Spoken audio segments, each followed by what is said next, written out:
The garage of complexity is an environment which supports such visionary, high-risk projects.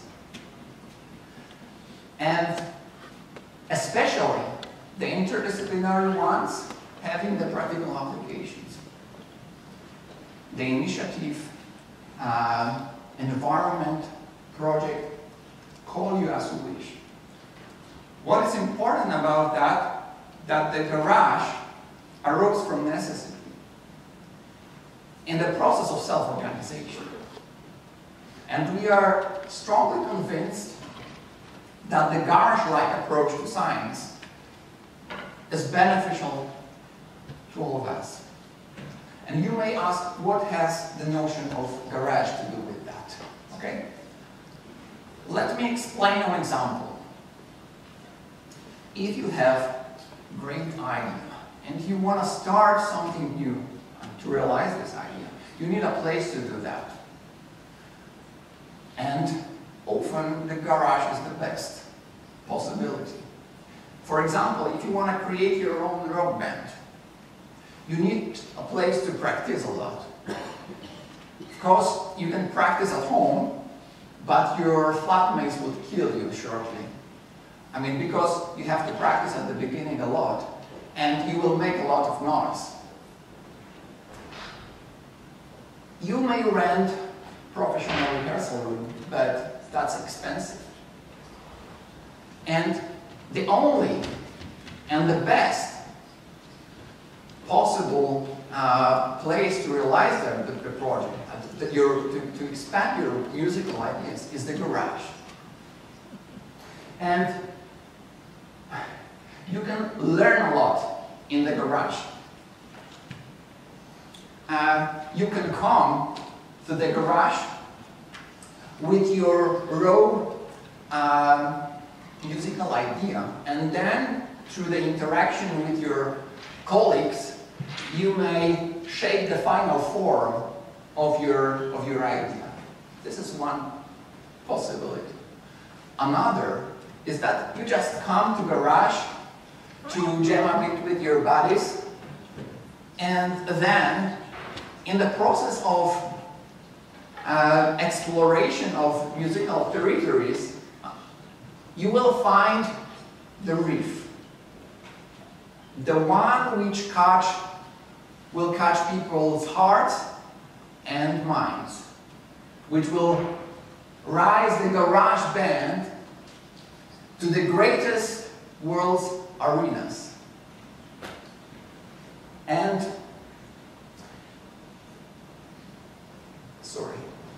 this is our rock band. Not all are at the picture. Our singer, Iron Kate, perhaps was running like a shot somewhere as usual. Sorry, Kate, that you're not. And let me introduce some people here. Ladies first. We have people with different backgrounds. Sonia, the best nano piano player I ever heard. From nanotechnology. Renata, from Medical College. She is playing on lipidic biliar membrane. Virtuous. We have Marcin playing on electric PCR from Medical College as well. Grzesiek from this department as well from Medical College. He's playing on 3D printed electric vascular systems. Myself, I'm making some loops between different musical samples. Always there must be someone who plays on nerves. And here's Vajin, who is doing cognitive science and as well computer science here. Piotr from Faculty of Chemistry. He is playing on electric pipette, of course the overdrive one.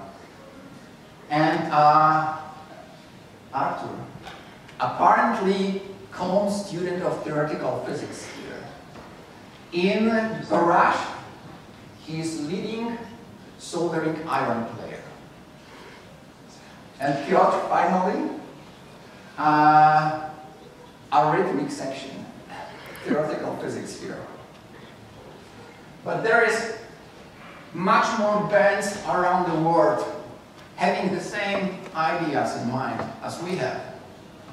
As well, there are similar bands, I mean, with similar ideas, but not exactly working on the same research fields, like a hackerspace from Krakow. There are bio-curious people in the US playing the similar music as me. And people at universities already realized that scientific rock and roll makes sense. And look what they have in Harvard. This is their garage. The independent building. But we will have a better one. And yeah, and there is Kabla Foundation, co-founded by Mielczarek, who created the first garage band at MIT already in 2001. And right now, the foundation supports new garages all around the world, especially in developing countries. And people are rocking there. And so, how we do it? What is the scientific rock and roll I'm talking about? So our music, our scientific music is a harmonic composition of the three pillars. The research, the education, the research, and the practice. That's a very simple construction, but there is a lot of power behind that. Let me focus on the education. It's a very important part of our activity. So how much time left? Oh, 10 minutes, 20 minutes. Okay, good. Maximal 20. This is for the purpose of this talk I call reverse approach to learning. This is not the school approach to learning. And the approach is based on discovering natural sciences starting from new technologies. New technologies is something what people enjoy, especially young people, and they like it, they like to play with that, and that's something what is interesting. But not always they know how it works, and what is the physics and biology and chemistry behind of that. So this is the scheme which more or less represents how it works. We start with the new technology, and the new technology is a subject of workshops. At the workshops, people with different backgrounds meet, they develop the ideas, they start to ask questions, and new ideas, new problems arise.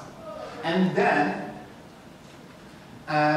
the part of individual exploration starts. I mean, to construct a device, you need to have concrete knowledge. You start to realize by yourself, you learn by doing, that some parts of mathematics, theoretical physics, are needed, okay? And then you realize it by yourself, okay? And I'm convinced that if we would adopt this approach more broadly, this institute would be filled to the brim with the brave young minds. And we already started to do that. We organized, last week we organized Arduino workshops. They were coordinated by Sonia. Good job, Sonia. And we have twice more people who want to come that we could invite. And the information spread only through Facebook. And we had no professional advertisements. These were not only people from here, people from Polytechnic, Krakow Polytechnic, from technical universities, from medical college, from high schools came.